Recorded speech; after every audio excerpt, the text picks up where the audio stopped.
नमस्कार प्रिय साथियों। कक्षा प्लस के इस डिजिटल प्लेटफॉर्म पर एक बार पुनः आप सभी का स्वागत है। प्यारे साथियों, हम लोग, जैसा कि आप सभी को बोर्ड पर दिखाई दे रहा है, महासागरीय जल धाराओं के बारे में हम लोग बात करेंगे। इससे पहले हम लोग जो है, मैं आपको बताऊं कि जो उत्तरी अटलांटिक महासागर की जल धाराएं हैं, उत्तरी अटलांटिक महासागर की जल धाराएं हम लोग जो है कि देख चुके हैं।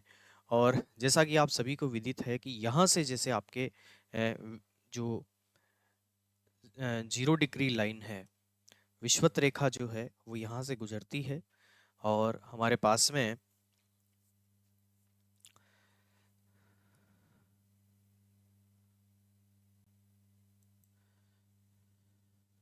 ये जो विषुवत रेखा है, ये आपके ऑस्ट्रेलिया के हल्का सा ये ऊपर तक, यहाँ तक, यहाँ से है ये ये मान लो, ये हमारे पास में जो है कि विषुवत रेखा है। और ये विषुवत रेखा है हमारे पास में। और ये जो जल धाराएं हैं, जल धाराओं की जो गति होती है, पानी की जो गति होती है, जैसे धरती की गति इस तरह से क्लॉकवाइज होती है, और इनकी जो गति होती है वो एंटी क्लॉकवाइज होती है। तो मैंने कल आप लोगों को ये बता दिया था, ये जो जलधारा है ये थोड़ी सी यहाँ अंदर घुस जाती है, अलग अलग यहाँ पर द्वीप बने हुए हैं, और ये यहाँ से चक्कर खा के और ये घूमता है पानी, और ये पानी घूमते घूमते जो है वापस इसमें यूं मिल जाता है। और ऊपर से भी हमारे पास में जो है दो जल धाराएं आती हैं। तो ये वाला डायग्राम हम लोगों ने कल जो है कि देख लिया था, ये वाला डायग्राम हम लोगों ने कल देख लिया था। इसको हम कहेंगे, इसका जो है हम नाम देंगे अ, उत्तरी अटलांटिक महासागर की जलधाराएं। पहला है हमारे पास में उत्तरी अटलांटिक महासागर की जल धाराएं, जल धाराएं ये हमने देख लिया था कल। अब आज जैसे हम लोग बात करते हैं, हमारे पास में है दक्षिणी अटलांटिक महासागर की जलधाराएं। आपको पता होना चाहिए कि कौन सा महासागर कहाँ है। दक्षिणी अटलांटिक महासागर की जल धाराएं आज हम देखेंगे ये वाला। तो आइए बच्चों, शुरुआत करते हैं। मानचित्र के माध्यम से ही हम लोग जो है पढ़ने का प्रयास करते हैं। आइए देखो, आप लोगों को पता होना चाहिए कि ये जो एस की आकृति में है ये पूरा अटलांटिक महासागर है, और ये ऊपर वाला जो है 0 डिग्री से ऊपर वाला, ये उत्तरी अटलांटिक महासागर है। ये जो नीचे वाला है ये दक्षिणी अटलांटिक महासागर है। जैसा कि मैंने आपको बताया था कि विषुवत रेखा के पानी जो है इस दिशा में चलता है, पानी जो है इस दिशा में चलता है, और जब यहाँ टकराएगा महाद्वीपों के तो इसकी जो है दिशा परिवर्तित हो जाएगी, और ये इसके पैरेलल पैरेलल जो है चलता रहेगा, ये पैरेलल चलता रहेगा। और यहाँ पर एक पछुआ पवन प्रवाह है जो बिल्कुल लगातार ये जलधाराएं यहाँ पे चलती रहती है।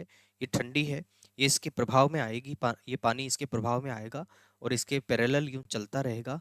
फिर कुछ पानी जो है उधर चला जाएगा और कुछ पानी जो है यहाँ घूम जाएगा, और इस तरह से फिर ये चक्र पूरा हो जाएगा। तो बात करते हैं अपन इसके अंदर। देखो देखो, जैसा कि ये दक्षिणी विषुवतीय है, दक्षिणी विषुवतीय, विषुवतीय, ये दक्षिणी विषुवतीय अटलांटिक,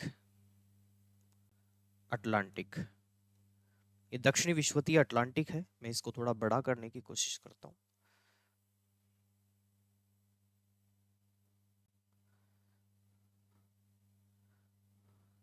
हम्म,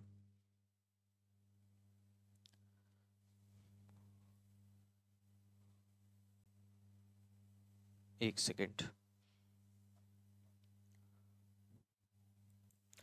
तो अब देखो, इस मानचित्र को बच्चों मैंने थोड़ा सा बड़ा कर दिया है। आप लोगों को पता है कि ये अफ्रीका महाद्वीप है, ये अफ्रीका महाद्वीप है, और ये हमारे पास में जो है दक्षिणी अमेरिका महाद्वीप है, ये दक्षिणी अमेरिका है। तो अब इसमें अपने को क्या ध्यान रखना है कि मैंने आप लोगों को बताया था कि ये उत्तरी अटलांटिक महासागर है, उत्तरी अटलांटिक। वर्ल्ड मैप का आपको अच्छी नॉलेज होनी चाहिए बच्चों, है ना। और ये दक्षिणी अटलांटिक है, ये दक्षिणी अटलांटिक है। अब देखो जैसे पानी, धरती तो ऐसे घूमेगी और पानी ऐसे चलेगा। अब ये पानी चल रहा है ना। ये जो है हमारे पास में ये जो जलधारा है, यहाँ चूंकि वर्ष भर सूर्य की किरणें पड़ती है, इसलिए यहाँ का जो पानी होता है, जिस पानी की उत्पत्ति यहाँ से होगी वो हमेशा गर्म होगा, ये ध्यान रखना है। और जिसकी ऊपर और नीचे मतलब ध्रुवों से जिसकी उत्पत्ति होगी वो क्या होगा, वो जलधारा हमेशा ठंडी होगी। तो देखो ये पानी यहाँ टकराएगा द्वीप पे, फिर घूमेगा, यहाँ घूमेगा घूमेगा, ये घूम गया, ये घूम गया। यहाँ पे एक द्वीप है फाकलैंड द्वीप, है ना। तो यहाँ से जो पछुआ पवन प्रवाह है, पछुआ पवन प्रवाह, ये दोनों ग्लोब पे ये चलती रहती है हवा, और ये पानी भी अगर यहाँ है तो वो पानी भी चलता रहता है, पछुआ पवन प्रवाह है। तो यहाँ पे ये है हमारे पास में जो है, यहाँ ये पानी इस तरह से घूम के आता है, इधर फिर संपर्क में आता है, फिर ये इसके पैरेलल यूं चलता रहता है। कुछ पानी इधर चला जाता है और कुछ पानी वापस इस अफ्रीका के इधर तट पे टकरा के और इधर आता है, ये ध्यान रखना है। यहाँ हमने कल देखा था, देखो यहाँ जो है वो कनारी की जलधारा है, उत्तरी अटलांटिक महासागर में कनारी की जलधारा है। और अब इन जलधाराओं के नाम क्या है, इन जलधाराओं के नाम क्या है, तो ध्यान रखना है कि हमें, ये हमारे पास में एक देश है ब्राजील, तो इस जलधारा का नाम रहेगा ब्राजील की जलधारा, ये ब्राजील की जलधारा रहेगी यहाँ पर। उसके बाद में यहाँ जैसा कि मैंने आप लोगों को एक द्वीप बताया था, वो है फाकलैंड द्वीप। तो फाकलैंड की जलधारा, फाकलैंड की जलधारा क्या है, इस पछुआ पवन प्रवाह और यहाँ ठंडे प्रदेश के संपर्क में आने के कारण ये ठंडी होती है। तो आपसे कोई पूछ ले कि फाकलैंड की जो जलधारा है वो किस प्रकार की है, तो ठंडी जलधारा है। क्यों? क्योंकि यहाँ यहाँ जो वातावरण है वो अत्यंत ठंडा वातावरण है, तो ये पानी यहाँ तक आते आते क्या है, बिल्कुल ठंडा हो जाता है, इसलिए ये, और थोड़ा ये पानी के अंदर यूं घुसता है, फिर उधर संपर्क में आता है, तो ये फाकलैंड की जो है ये जलधारा, ये ठंडी है। ब्राजील की, क्यों, विषुवत रेखा से इसकी उत्पत्ति हुई है, तो ये गर्म जलधारा है, ये ध्यान रखना है आपको। आगे बात करते हैं। फिर देखो ये पानी क्या है, घूम के कुछ पानी आगे चला जाता है, कुछ पानी यहाँ आता है। तो यहाँ पे एक जलधारा है, वो है बेंगुला की जलधारा, बेंगुला की जलधारा। और बेंगुला की जलधारा ठंडी है। ठंडी क्यों है? क्योंकि पानी जो यहाँ का पानी है वो उधर विषुवत रेखा की तरफ खींच लेती है, विषुवत रेखा, और यहाँ जो नीचे का जो पानी है, नीचे का जो पानी है वो ऊपर आ जाता है, और नीचे का पानी जो है समुद्र के नीचे का पानी बहुत ही ठंडा पानी होता है, इसलिए ये बेंगुला की जलधारा जो है पानी के विस्थापन के कारण पैदा होती है, इसलिए ये कैसी जलधारा है, ठंडी जलधारा है, ध्यान रखना है इसका। चलिए आगे बात करते हैं अपन। अब देखो बच्चों, एक मैंने थोड़ा सा वर्ल्ड मैप जो है डाउनलोड किया है।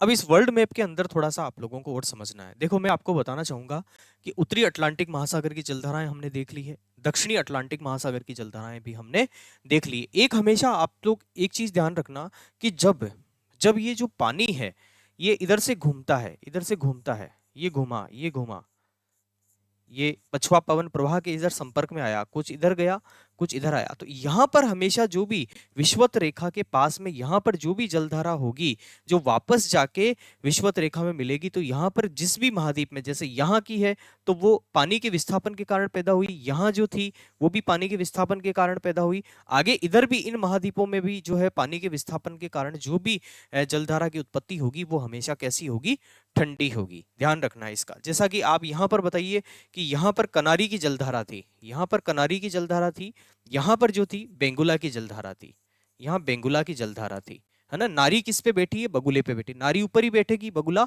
नीचे रहेगा, ऐसे याद रखना आपको। अब अपन देखते हैं हमने जो है उत्तरी अटलांटिक महासागर हमने देख लिया, दक्षिणी अटलांटिक महासागर हमने देख लिया।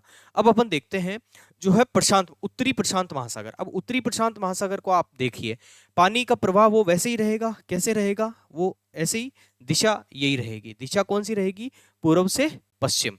और धरती के घूमने की दिशा कौन सी है, इस तरह से है, और क्लॉकवाइज है। और जलधाराओं के घूमने की दिशा कौन सी है, एंटी क्लॉकवाइज है। तो ये पानी यहाँ गया, ये गया पानी यहाँ पर, ध्यान रखना है। कुछ पानी इधर जापान सागर में चला गया, कुछ इधर आ गया। अब इन जलधाराओं के नाम क्या है देखो, ध्यान रखना है कि ये पानी इधर चलता चलता इधर ही तो आएगा ना, ये इधर ही तो आएगा, ये इधर आएगा, ये यहाँ पे अलास्का की खाड़ी है, फिर ये संयुक्त राज्य अमेरिका के इधर पैरेलल चलता रहेगा और फिर वापस से ये इस तरह से चलेगा, ये इधर ये चक्र चलता रहेगा, ध्यान रखना है। तो ये जो चक्र है वो यही तो चक्र है, दोनों को अगर अपन मिलाएंगे तो ये दोनों आपस में जुड़ जाएंगे। तो अब इन जलधाराओं के नाम क्या है भाई, ये अपने को अब एक एक देखना है।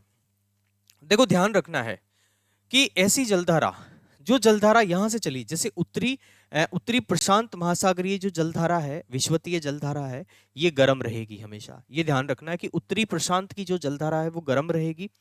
अब ये आगे गई जापान के, ये आपके पास में जापान है, देखो ये छोटा सा ये जो दिख रहा है जापान, तो एक तो अंदर घुस गई इसके, एक इधर बाहर बाहर आ गई, तो जो अंदर घुस गई जो जलधारा उसको हम कहेंगे सुशीमा, सुशीमा की जलधारा, सुशीमा। और ये हमारे पास में जो यहां इधर है ये हमारे पास में रहेगी क्यूराइल की जलधारा, इसको मैं लिख देता हूं क्यूराइल, क्यूराइल,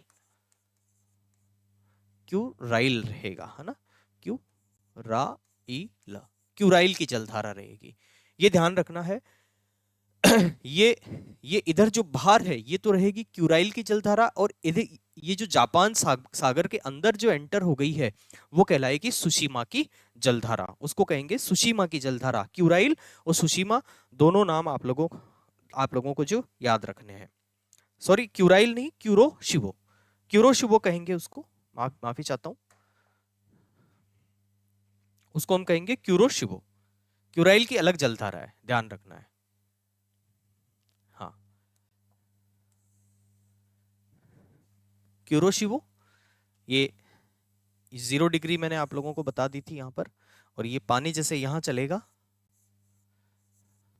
कुछ पानी इधर जापान सागर के अंदर चला जाएगा और ये रहेगा, ये होगी सुशीमा, सुशीमा की जलधारा, और ये रहेगी हमारे पास में क्यूरोशिबो। ये जापान के इधर जो है ये है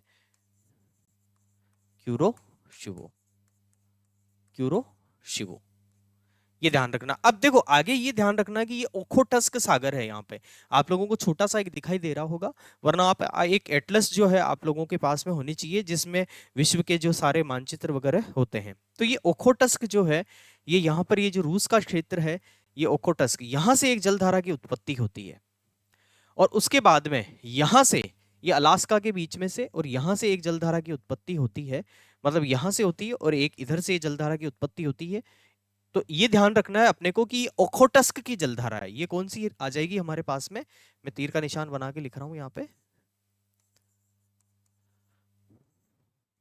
ओखोटस्क, ये ओखोटस्क सागर है। देखो आपको विश्व का मानचित्र अगर हल्का फुल्का ध्यान में नहीं है ना, तो आपको ये चीजें याद नहीं हो सकती, इसलिए आप वर्ल्ड मैप को भी आप लोग याद करिए, मुख्य मुख्य जो चीजें हैं वो तो कम से कम एटलीस्ट आप लोगों को याद होनी चाहिए। तो ये ओखोटस्क ये ठंडा प्रदेश है, तो यहां से जिस भी जलधारा की उत्पत्ति होगी वो कैसी होगी, ठंडी होगी, ये ध्यान रखना है, ये ठंडी है। क्यूरोशिबो हमारे पास में गर्म है, सुशीमा भी गर्म है, क्योंकि इन दोनों की जो उत्पत्ति हुई है वो विषुवत रेखा से हुई है। अब देखो ये तो है हमारे पास में क्यूरोशिबो, और ऊपर से जो इधर से आएगी वो रहेगी ओइशिबो, ओइशिबो, क्यूरेशिबा ओइशिबा, क्यूरेशिबा ओइशिबा, है ना। तो यहाँ पे क्यूरोशिबो हो गई, ये वाली क्यूरोशिबो हो गई, ये इसके अंदर जापान सागर में जो गई वो सुशीमा हो गई, ऊपर से जो आई दो आई है ऊपर से, ध्यान रखना है कि ओखोटस्क की जलधारा और ओइशिबो की जलधारा, ओइशिबो और ओखोटस्क। चलिए आगे बात करते हैं। अब जैसे ये पानी आगे जाएगा, ये पानी आगे गया, ये पानी आगे गया, इसमें ये ठंडी जलधाराएं भी थोड़ी थोड़ी मिल गई, है ना, ये पानी आगे गया तो इधर आ गया ये पानी, है ना, ये ध्यान रखना है कि ये पानी इधर आ रहा है। तो यहाँ पे जो अलास्का है, ये संयुक्त राज्य अमेरिका के अधीन एक राज्य है ये, तो यहाँ पे अलास्का की जलधारा है, ये कौन सी रहेगी यहाँ पे, अलास्का। तो अलास्का की जलधारा भी अभी तक गर्म ही मानेंगे अपन, ये ध्यान रखना है, हालांकि इसके जितनी गर्म नहीं है, यहाँ जितनी गर्म नहीं है, लेकिन फिर भी इसको गर्म ही मानेंगे। उसके बाद में यहाँ पे संयुक्त राज्य अमेरिका के पास में एक राज्य है इसका कैलिफोर्निया, ये कैलिफोर्निया एक राज्य है, तो यहां पर जो जलधारा है वो रहेगी कैलिफोर्निया की जलधारा। और कैलिफोर्निया की जो जलधारा है वो यहां पर ये ध्यान रखना है कि पानी के विस्थापन के कारण पैदा हुई है। अब ये पानी वापस इधर जाएगा, तो यहाँ जो पानी है उस पानी को यहाँ से खींचा गया है। यहाँ से जब पानी खींच लेंगे तो यहाँ का नीचे का पानी ऊपर आ जाएगा, और यहाँ का नीचे का पानी जब ऊपर आएगा तो वो ठंडा होगा, और ये कैलिफोर्निया के इस तट पे होता है, इसलिए इस जलधारा का नाम है कैलिफोर्निया की जलधारा। आगे बात करते हैं।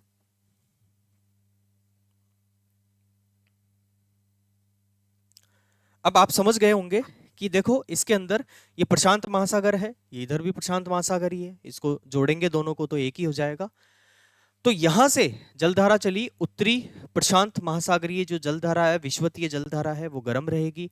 आगे जाएंगे जापान सागर के अंदर घुस जाएगी, वो सुशीमा की जलधारा रहेगी, गर्म रहेगी। क्यों रहेगी गर्म? क्योंकि उसकी उत्पत्ति कहां से हुई है? विषुवत रेखा से हुई है। ऊपर से जो आएगी जलधाराएं, हमेशा ध्यान रखना है कि जो ग्लेशियर पिघला पिघला के जो जलधाराएं ऊपर से आएंगी वो हमेशा ठंडी होंगी, ये ध्यान रखना है। तो ये ओखोटस्क की जलधारा, ये ओखोटस्क सागर है, ये ध्यान रखना, ये रूस के पास में है। आप एक एटलस खरीद लो, उससे क्या है कि आपको थोड़ा सा मोटा सा दिखेगा अच्छे से, और एक ब्लैंक मानचित्र आप लोग ले लो। उस ब्लैंक मानचित्र में आप सारी जितनी भी जलधाराएं हैं वो लिख लो कि कहां से कौन सी जलधारा निकल रही है और घुस रही है। तो ये ओखोटस्क सागर से जो निकलने वाली है, ठंडे प्रदेश से निकलने वाली है, तो ये ठंडी जलधारा हो गई। ओइशिवो जो है ये भी ऊपर से आ रही है इधर से, तो ये भी ठंडी जलधारा हो गई, ध्यान रखना है। ओइशिवो भी कैसी हो गई? ठंडी हो गई। और ये अलास्का की जलधारा है, ये आगे जाके ये जो अलास्का की जलधारा है, ध्यान रखना है, ये गर्म है जलधारा। ये दोनों इसमें मिल रही है, ये गर्म ही चल रही है, अभी तक गर्म चल रही है। इधर अलास्का आगे अलास्का आएगा तब तक भी ये जलधारा क्या है? गर्म है। हालांकि इस जलधारा में क्या है? ओखोटस्क और ओइशिवो नामक ठंडी जलधाराएं मिक्स हो चुकी हैं, लेकिन आगे जाने तक भी ये गर्म ही रहेगी, ध्यान रखना है। आगे जाके इसका क्या नाम रहेगा? अलास्का की जलधारा। तो अलास्का की जलधारा भी क्या है? गर्म है। उसके बाद में यहाँ कैलिफोर्निया राज्य है, कैलिफोर्निया में जो है ये जो जलधारा है यहाँ पानी के विस्थापन के कारण पैदा हो रही है, नीचे का पानी ऊपर आ रहा है, इसलिए ये किस प्रकार की जलधारा है? कैलिफोर्निया की ठंडी जलधारा है। उसके बाद में फिर ये चक्र यूं चलता रहता है, ये ध्यान रखना है। अब देखो यूरोप में भी कई बार क्या है कि ये गर्म जलधारा जहाँ की जब यहाँ तक पहुंच जाती है ना, तो अत्यधिक जब सर्दी होती है तो भी यहाँ जहाज चल लेते हैं। अगर ये मान लो कि ये जलधारा